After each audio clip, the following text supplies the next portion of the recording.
조선 역사에 기록된 수많은 이야기 중에서도 유독 강렬하고 비극적인 한 페이지를 꼽으라면 단연 계유정난을 빼놓을 수 없을 겁니다. 어린 조카 단종의 왕위를 강제로 빼앗고 스스로 용상에 앉았던 세조, 그의 등극은 단순한 왕위 찬탈을 넘어 한 시대를 뒤흔든 거대한 격변이었죠. 하지만 이 피비린내 나는 권력 이동의 중심에는 단순히 세조 한 사람만이 존재했던 것이 아닙니다. 왕의 칼이 되어 반대파의 피를 묻히고 때로는 믿었던 동료마저 배신하며 새로운 권력의 정점을 향해 달려갔던 수많은 조력자들이 있었으니까요.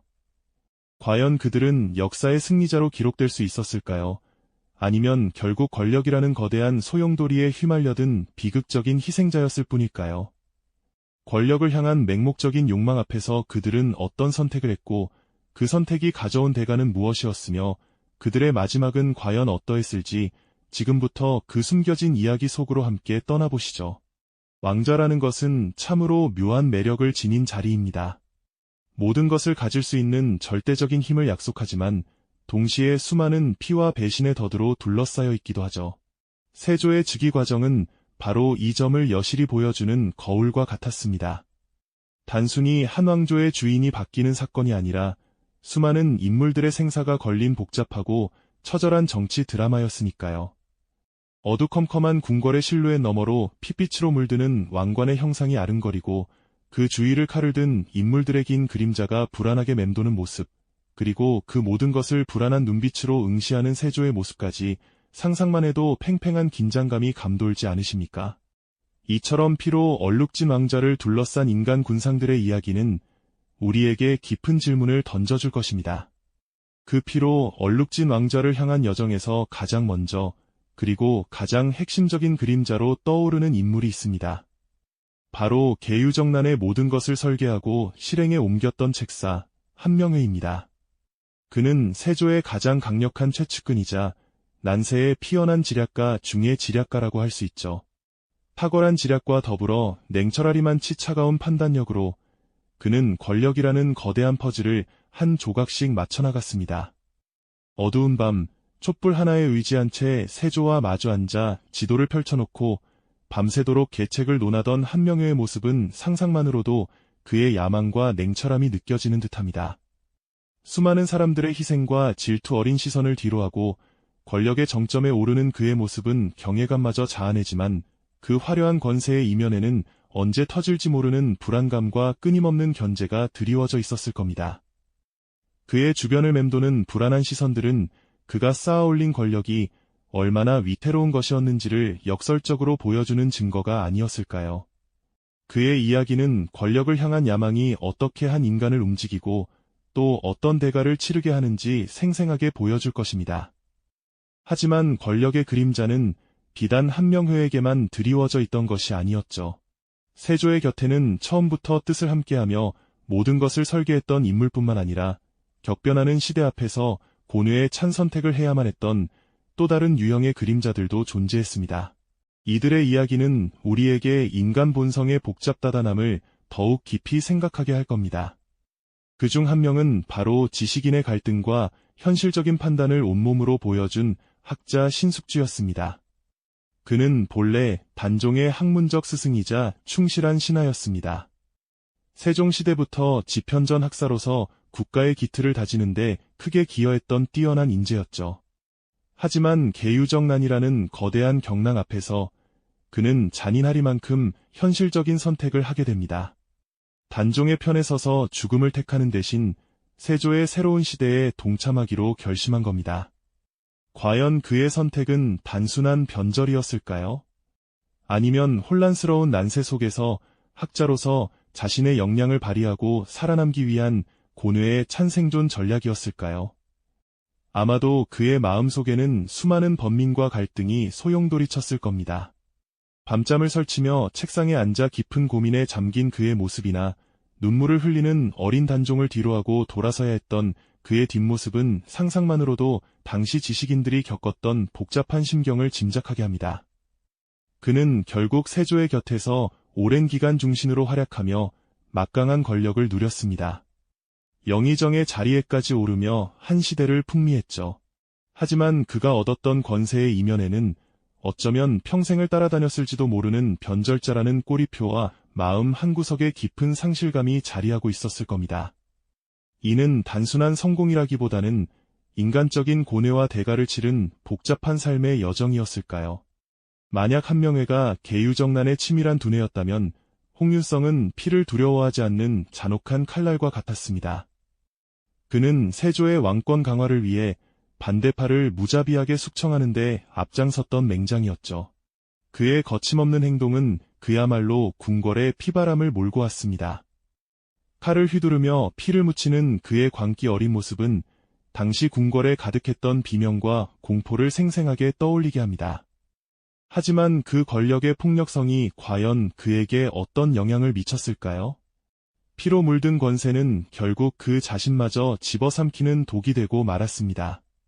광기 어린 권력의 단맛에 취했던 그는 점차 이성을 잃고 타락해갔으며 결국 초라한 말년을 맞이하며 권력이 어떻게 한 인간을 타락시키고 파멸로 이끄는지 생생하게 보여주는 비극적인 거울이 되었죠. 그의 이야기는 권력에 대한 맹목적인 추구가 얼마나 섬뜩하고 위험한 결과를 초래할 수 있는지 경고하는 듯합니다. 세조의 곁에는 이처럼 피와 배신의 그림자가 짙게 드리워져 있었지만 또 다른 의미에서 안타까운 운명을 맞이한 인물도 있었습니다. 바로 충신 권람입니다. 그는 계유정난 초기 세조의 가장 중요한 조력자 중 한 명으로 왕위에 오르는데 핵심적인 역할을 수행했습니다. 어쩌면 그는 누구보다 순수하게 세조의 대의를 믿고 새로운 시대를 꿈꿨을지도 모릅니다.